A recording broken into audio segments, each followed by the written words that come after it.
Hello friends, moon online helping YouTube চ্যানেলের পক্ষ থেকে আপনাদেরকে স্বাগত জানাই। আপনারা থাম্বনেল দেখেই বুঝতে পারছেন আজকের কি বিষয় নিয়ে আলোচনা করব। তো চলুন সেই বিষয়টি আপনাদের সামনে উপস্থাপন করি। সেটি হলো সমাজে কিছু মানুষ আজ ধর্মকে ঢাল হিসেবে ব্যবহার করছে। এই মূলত ধর্ম কি সেই বিষয় নিয়ে আলোচনা করব।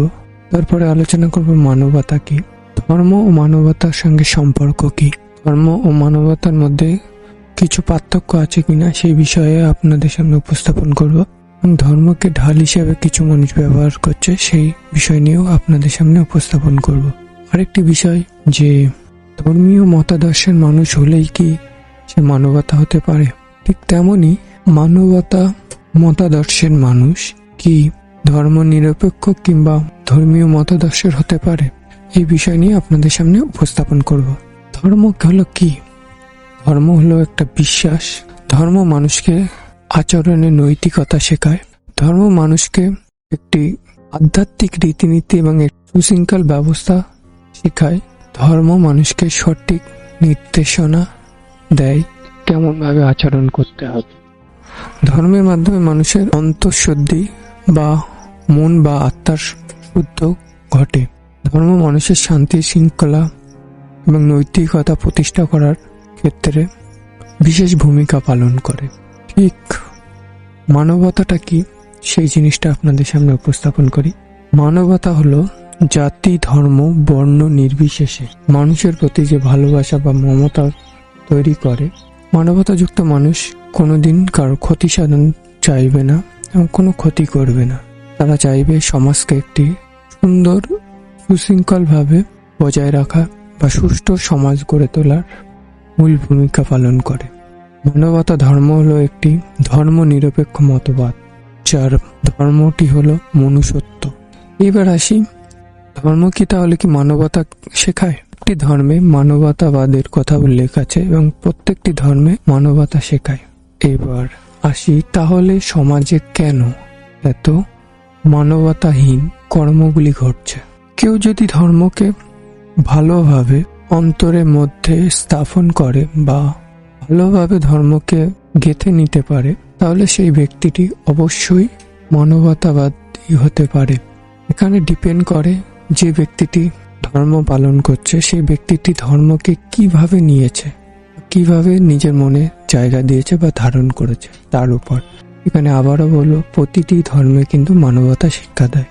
ডিপেন্ড করে সেই ব্যক্তিটি কতটুকু নিতে পেরেছে সেই মানবতা ধর্মটাকে, সেটা ডিপেন্ড করছে তার উপর। এবার আসি, সকল ধর্মীয় মানুষ যে মানবতা সম্পন্ন হবে এমনটা নয়। ঠিক তেমনি সকল মানবতা সম্পন্ন মানুষ যে ধর্মীয় মতাদর্শের মানুষ হবে এমনটাও নয়। কিছু মানুষ এমন আছে যে তারা ধর্মীয় ব্যক্তি, মানবতাহীন ব্যক্তি হতে পারে। তাদের ব্যবহার ও আচরণ একটি পশুকে হার মানায়। আবার কিছু ধর্মীয় ব্যক্তি আছে মানবতা সম্পন্ন, তাদের মানুষের প্রতি দয়া, মায়া, ভালোবাসা থাকে। অপরপক্ষে অনেক মানবতা ব্যক্তি আছে তারা ধর্মীয় মতাদর্শের মানুষ নাও হতে পারে, তাদের মানুষের প্রতি ভালোবাসা, মমতা কাজ করে। সাধারণত মানবতা ব্যক্তির মূল উদ্দেশ্যই হলো মানুষের প্রতি দয়া, মায়া, ভালোবাসা এগুলি থাকবে। মানবতা মতাদর্শের মানুষের ভিতরেও ধর্মীয় বিশ্বাসী মানুষও থাকতে পারে। ধর্ম ও মানবতার একটি সম্পর্ক আছে। প্রকৃত ধর্মীয় শিক্ষার মূলে থাকে মানব সেবা। মানবতা সাধারণত জাতি, ধর্ম, বর্ণ নির্বিশেষের ঊর্ধ্বে থাকে। এর মূল লক্ষ্যই হলো মানব সেবা।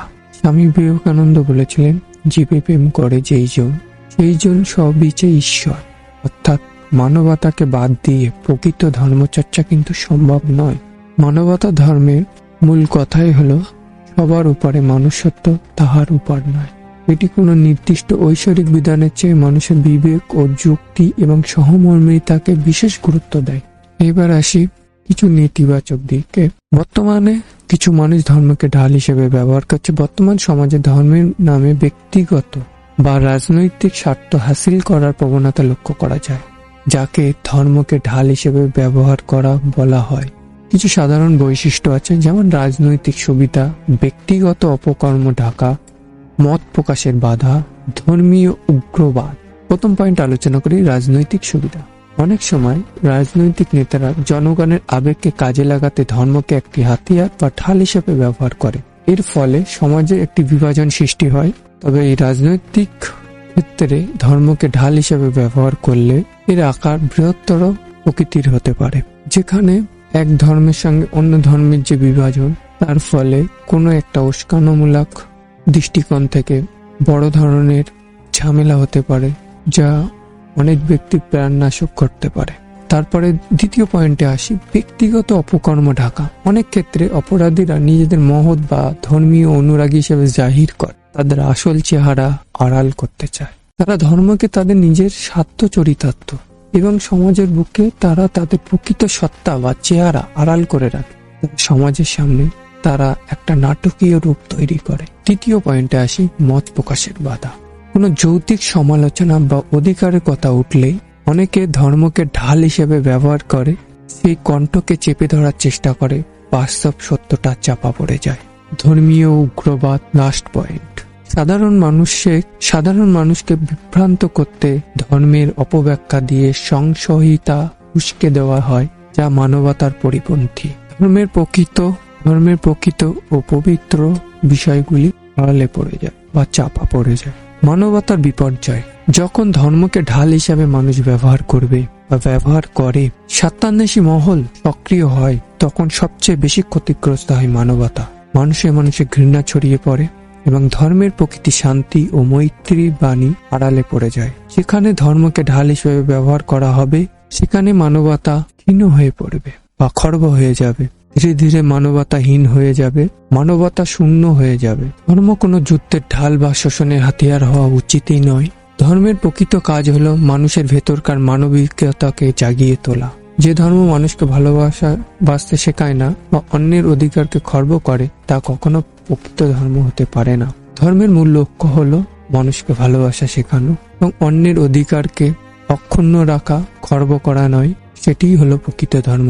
প্রসঙ্গত এখানে প্রত্যেক ধর্ম কিন্তু মানবতা শেখায়, কিন্তু সেই মানবতাটা গ্রহণ করার উপর নির্ভর যে মানুষটা প্রকৃত ধর্মীয় শিক্ষা নিয়েছে কিনা।